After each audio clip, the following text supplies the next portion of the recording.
Porcelain, by Hyperobscura. Growing up, I always knew my brother was different. I wasn't supposed to know, but I did. It wasn't so much a secret as it was a deep family shame. My parents refused to acknowledge it, and as a result he never received the help he so desperately needed. But the full extent of his deviancy didn't become apparent until his early teens, a secret of which I've kept from everyone. Even my brother.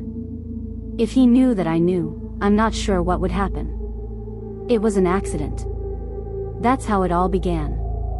We were playing around in my mom's study, and I knocked over one of her many porcelain figurines, a cute Dalmatian puppy, the fragile thing breaking into dozens of unrecognizable pieces as it hit the hardwood floor. My brother stared at the broken mess for minutes, before Mom stormed in and started yelling. My brother didn't flinch though. Just stood in silence as she cleaned up, his eyes never leaving the ominous shards. A few days later our neighbor, Mrs. Zielinski, reported her dog Maya missing. She was a precious Dalmatian puppy, little over a year old. They found pieces of her for days. Hacked violently into fleshy bits. A heinous act of pure cruelty, they called it. And I immediately knew it was my brother. I suppose I still wanted to test my hypothesis though, so a week later I accidentally broke another figurine, this time depicting a plump little boy. I ignored my mom's scolding, keeping my gaze locked on my brother. He didn't move an inch.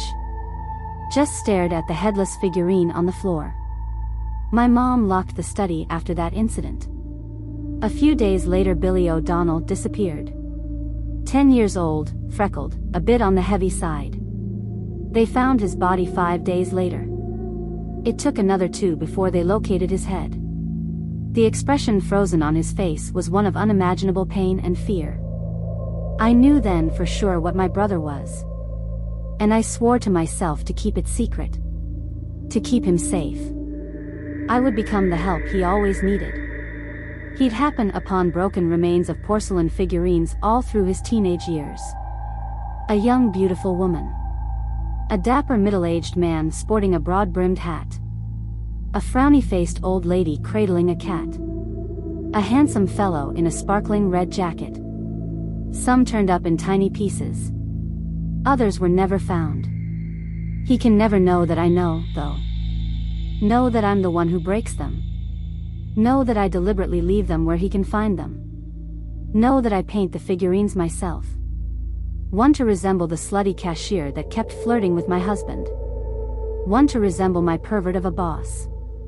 One to resemble the horrid old hag that let her cats piss on my property. The last one to resemble my cheating asshole of a husband. Don't worry. They won't be missed. They're all just broken porcelain figurines now.